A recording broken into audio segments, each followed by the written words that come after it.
শোকের ভারে নুয়ে পড়া এক দেশ। আকাশ যেন আরো ভারী, বাতাস যেন আরো স্তব্ধ। বাংলাদেশের ইতিহাসের অন্যতম প্রভাবশালী নারী, সাবেক প্রধানমন্ত্রী ও বিএনপির চেয়ারপারসন বেগম খালেদা জিয়ার শেষ বিদায়ে লাখ লাখ মানুষ একত্রিত হয়েছিলেন। ওদের স্বপ্ন পূরণে পাশে থাকতে পেরে আমরা গর্বিত। এ যেন কেবল একটি জানাজা নয়, একটি ইতিহাসের নীরব সাক্ষী। ভোর থেকেই ঢাকার দিকে মানুষের স্রোত। কেউ এসেছেন শত কিলোমিটার দূর থেকে, কেউ রাত কাটিয়েছেন পথে। বৃদ্ধ, নারী, তরুণ, সবার চোখে একটাই ভাষা, গভীর শোক আর ভালোবাসা। রাজনীতি ছাপিয়ে মানুষ এসেছেন একজন মায়ের জন্য, একজন নেত্রীর জন্য, একজন সংগ্রামী নারীর জন্য। জানাজার মাঠে জায়গা খুঁজে পাওয়া ছিল দুষ্কর। মানুষের ঢল উপচে পড়ছিল আশেপাশের সড়কে, অলি গলি আর ছাদে ছাদে। অনেকেই জানাজা দূর থেকে দেখেছেন, কেউ কেবল ফাতেহা পড়ে অশ্রু ঝরিয়েছেন। তবু তৃপ্তি ছিল শেষ বিদায়ে উপস্থিত থাকতে পেরেছেন। বছরের শেষ দিন বুধবার বেলা ৩টা ২ মিনিটে জাতীয় সংসদের সামনে জনসমুদ্রের মধ্যে তার জানাজা সম্পন্ন হয়।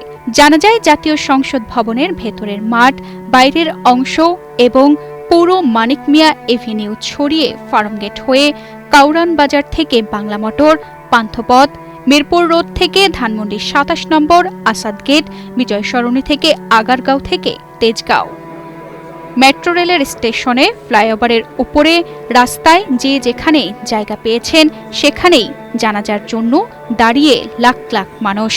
জানাজায় অংশগ্রহণের জন্য নারীদের জন্য রাখা হয় বিশেষ ব্যবস্থা। জানাজার পর মুহূর্তে সামাজিক যোগাযোগ মাধ্যমে ছবি সহ পোস্ট, গণমাধ্যম কর্মী সহ সাধারণ মানুষ লাখ লাখ মানুষের এই উপস্থিতির কথা জানান দিয়েছেন। তবে মানুষের উপস্থিতি কেবল সংখ্যার হিসাব নয়, এটি এক নিঃশব্দ বার্তা। ইতিহাস কাউকে মুছে দেয় না। সময়ের পর্দা সরিয়ে শেষ পর্যন্ত সত্য আর আবেগই সামনে আসে। সাংবাদিক নেতা কাদের গনি চৌধুরী তার ফেসবুকে ১২টি ছবি শেয়ার দিয়ে লিখেছেন, খালেদা জিয়ার অন্তিম যাত্রায় সংসদ ভবন এলাকা জনসমুদ্র। আরেক সাংবাদিক সালাম ফারুক লিখেছেন, মানিক মিয়া এভিনিউর জনস্রোত ফার্মগেট পেরিয়ে কাউরান বাজারে। আরও ৪০ মিনিট বাকি। আর কবে এমন সমাগম দেখেছে বিশ্ব?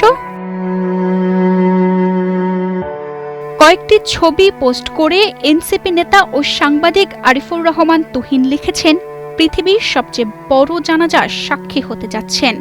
মানিক মিয়া এভিনিউ থেকে শুরু করে কাউরান বাজার, জাহাঙ্গীর গেট এলাকা পর্যন্ত লোকে লোক হয়েছে। হয়তো এটা তেজগাঁও পর্যন্ত যাবে। অন্যদিকে ধানমন্ডি, সোভানবাগ এলাকা ক্রস করে ৩২ এলাকায় আরেক মাথা। কম করে হলেও ৬০ থেকে ৭০ লাখ মানুষ এখন জানাজা এলাকায়। আল্লাহ এভাবেই যাকে খুশি তাকে সম্মানিত করেন। সামাজিক যোগাযোগ মাধ্যমে খালেদা জিয়ার জানাজায় কত মানুষ হয়েছে তা নিয়ে চলছে আলোচনা সমালোচনা। অনেকেই লিখেছেন, জানাজায় কোটি মানুষের কাছাকাছি অংশ নিয়েছেন। মাইকের শব্দ না শোনার কারণে অনেকেই রেডিওতে ধারা বিবরণী শুনে অংশ নিয়েছিলেন জানাজায়। খালেদা জিয়া ছিলেন এমন এক নাম, যিনি ভালোবাসা আর বিরোধ দুই পেয়েছেন প্রবলভাবে। তার মৃত্যুর মুহূর্তে সব বিভেদ যেন মিলিয়ে গেছে। জানাজার কাতারে পাশাপাশি দাঁড়িয়েছেন দলমত নির্বিশেষে সাধারণ মানুষ, রাজনৈতিক নেতাকর্মী, আলেম ওলামা, বুদ্ধিজীবী।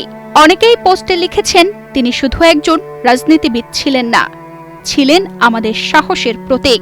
কেউ বলছেন, যত নির্যাতন, অসুস্থতা, একাকিত্ব সব সহ্য করেও মাথা নত করেননি। জানাজার প্রতিটি তাকবীরের সঙ্গে ভারী হয়ে উঠছিল পরিবেশ। মানুষের কান্না, দোয়ার শব্দ, নিস্তব্ধতা সব মিলিয়ে এক গভীর আবেগময় দৃশ্য।